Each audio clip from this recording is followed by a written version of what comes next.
코로나19 팬데믹이 해소되고 전 세계적으로 방역 정책이 완화되면서 해외여행 교류가 급증하고 있습니다. 해외여행을 고려하는 대부분의 사람들은 인터넷으로 해당 국가에 대한 정보를 검색하게 되는데요. 여행 목적지를 선택함에 있어 중요하게 고려되는 기준 중에 하나는 바로 안전입니다. 그렇다면 해외에서는 한국의 안전 수준에 대해 어떻게 평가하고 있을까요? 트래블세이프어브로드닷컴에서는 세계 각국의 위험도를 평가하고 각국의 안전 점수를 부여하고 있는데요. 이 웹사이트에서 평가한 한국의 안전도에 대해 소개해드리려고 합니다. 이 웹사이트에서는 한국을 동아시아에 위치한 나라라고 소개하며 서울에 대해서는 한국의 수도이자 아시아에서 세 번째의 경제 규모를 가진 볼거리가 많은 매력적인 도시라고 소개하고 있었습니다. 또한 서울은 잠들지 않는 도시이며 서울에서는 신나는 야간 문화와 최신 기술의 경이로움, 흠잡을 데 없이 재건된 궁전을 만날 수 있으며 서울을 벗어나면 울창하게 숲이 우거진 국립공원이 있고 겨울에는 스키 중심지로 변하는 산들, 뿐만 아니라 낚시 등을 하며 조용한 휴식을 취할 수 있는 작은 섬들도 있다며 여행 목적지로서의 한국의 매력을 소개했습니다. 그리고 각 지표에 따른 한국의 위험도에 대해 평가를 내렸는데요. 먼저 전반적인 위험에 대한 평가는 낮음이었습니다. 그러면서 한국은 전반적으로 매우 안전하고 여행할 때 문제가 없지만 그래도 방심하지 말고 항상 경계해야 한다고 설명했습니다. 다음으로 교통 및 택시 위험도에 대한 평가는 중간이었습니다. 한국에서는 교통 부문에 있어 위험한 행동이 흔하기 때문에 관광객들은 길을 건널 때마다 위험에 노출된다고 설명했는데요. 한국은 선진국 중 교통사고 사망률이 가장 높은 나라 중 하나라며 길을 건너기 전에 길을 2번 확인하라고 당부했습니다. 또한 과도한 요금을 부과하려는 택시 운전사들을 조심하라는 말도 덧붙였습니다. 세 번째는 소매치기 위험에 대한 평가로 평가 결과는 중간이었습니다. 한국은 다소 인기 있는 관광지이기 때문에 소매치기는 더 큰 도시에서 활동할 것으로 예상된다며 좀도둑질은 한국에서 가장 흔한 범죄 형태이기 때문에 조심해야 된다고 설명했습니다. 네 번째는 자연재해 위험에 대한 평가로 평가 결과는 높음이었습니다. 한국은 지진의 역사가 있지만 대부분의 지진은 거의 피해를 주지 않았으나 쓰나미뿐만 아니라 8월과 9월에 발생할 수 있는 태풍을 조심해야 한다고 설명했습니다. 다섯 번째 강도 위험에 대해서는 낮음으로 평가했습니다. 한국은 강도나 납치에 관해서는 안전하지만 예방은 여전히 권고되고 있으며 조명이 어두운 거리와 지역, 무료 음료를 제공하는 사람들을 피하라고 당부했습니다. 그리고 여섯 번째 테러 위험에 대해서도 역시 낮음으로 평가했습니다. 그러면서 남한의 최근 역사에서 테러 공격은 없었지만 남한과 북한 사이에 긴장이 고조되고 있기 때문에 예방이 권장된다고 설명했습니다. 다음 일곱 번째는 사기 위험으로 평가 결과는 중간이었습니다.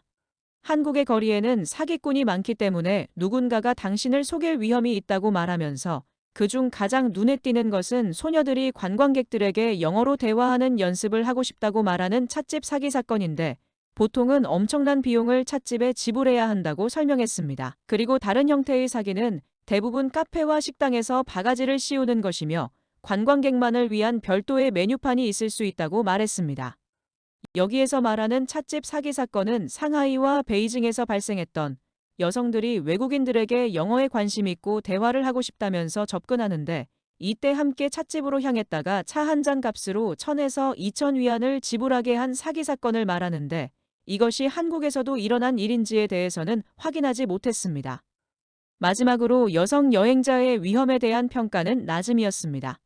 한국은 혼자 여행하는 여성들에게 안전한 여행지이지만 동행자가 없는 여성들은 추가적인 예방 조치를 취하고 조명이 어둡고 외딴 곳은 피하는 것이 좋다고 조언했습니다.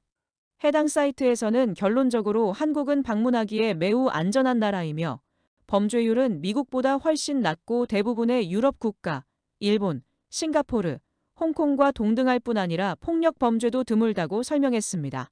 그러면서 이것은 대부분의 관광객들과 다른 사람들이 심지어 더 큰 도시에서도 밤에 돌아다니는 것이 완벽하게 안전하다는 것을 의미한다고 말했는데요. 하지만 조심해야 할 부분을 추가적으로 언급하며 한국의 많은 운전자들이 신호를 지키지 않기 때문에 길을 건널 때 항상 조심해야 하고 일반적으로 한국의 거리와 교통 문화는 너무 안전하지 않기 때문에 지하 통로를 이용하는 것이 더 안전하다고 말했습니다. 그리고 한국은 아직 휴전 중인 국가이기 때문에 전쟁이 발생할 수도 있으므로 여행하기 전에 반드시 그 지역의 현재 사건들에 대한 정보를 얻으라고 당부하며 끝을 맺었습니다. 그들이 최종적으로 평가한 한국의 안전 점수는 82점이었습니다. 인근 국가인 일본은 83점, 중국은 66점으로 다른 국가와 비교했을 때도 한국의 안점 점수는 비교적 높은 편이었습니다. 하지만 몇몇 지표에서의 평가는 수긍하기 어려운 부분도 있었는데요. 다행히 다른 많은 해외 누리꾼들이 댓글로 이 부분에 대해서 지적을 해주었습니다. 한 누리꾼은 성인이 된 후 13년 동안 한국에 살았지만 소매치기는 없다고 확실히 말할 수 있다며 한국인이나 외국인 그 누구도 소매치기를 당했다는 이야기를 들어본 적이 없다고 했습니다. 그러면서 한국은 매우 안전하며 대학 부근에서 사람들이 점심을 먹으러 가는 동안 노트북 컴퓨터를 카페 테이블 위에 놓고 가는 것을 보곤 하는데 사람들은 휴대폰이나 가방으로 자리를 잡는다며 크레이지하다고 표현하기도 하였습니다. 또 다른 누리꾼 역시 서울에 2년 정도 살았고 이후에도 여러 번 방문했었지만 소매치기, 자연재해, 관광객을 상대로 한 사기는 들어본 적이 없고 사실 교통도 정상인데 조심하면 사고가 나지 않을 것이라며 일부 부분을 수정해야 할 것 같다고 말했습니다. 이외에도 한국에 16년간 살면서 소매치기를 당했다는 말을 들어본 적이 없으며 늦여름과 초가을에 태풍이 오고 장마철에 홍수나 육지 산사태가 발생하지만 그 외에는 자연재해도 거의 없고 찻집 사기는 한국이 아닌 중국에서 흔하다며 이 글을 쓴 사람이 누구든 간에 동아시아 국가들을 뒤죽박죽 설명했다고 말하는 누리꾼과 이 평가는 한국을 방문한 적이 없는 사람이 작성한 것 같다며 한국은 소매치기나 자연재해와 거리가 멀고 한국인들은 자신의 것이 아니라면 공공장소에서 물건을 가져가지도 않는다고 말해주는 누리꾼도 있었습니다. 또한 한 누리꾼은 많은 사람들이 지적했듯이 자연재해, 소매치기와 사기 위험 등에 동의할 수 없다며 휴대전화를 편하게 들고 다니는 게 가능한 나라가 몇이나 되느냐며 되묻고는 핸드폰을 뒷주머니에 넣고 가방과 핸드폰을 카페나 식당 테이블 위에 놓고 가도 된다고 말하기도 하였습니다. 이외에도 많은 해외 누리꾼들이 한국의 치안에 대해서 옹호해주고 있었는데요. 다만 교통부문에서만큼은 일부분 동의한다는 의견도 적지 않았습니다. 예전에 비해 시민의식이 많이 성숙된 것은 사실이지만 개선해야 할 부분도 존재하는 것 같습니다. 논란이 있는 부분도 있었지만 분명하게 인정받은 사실은 한국은 세계적 수준의 안전한 나라라는 것입니다. 이상 K소식통이었습니다.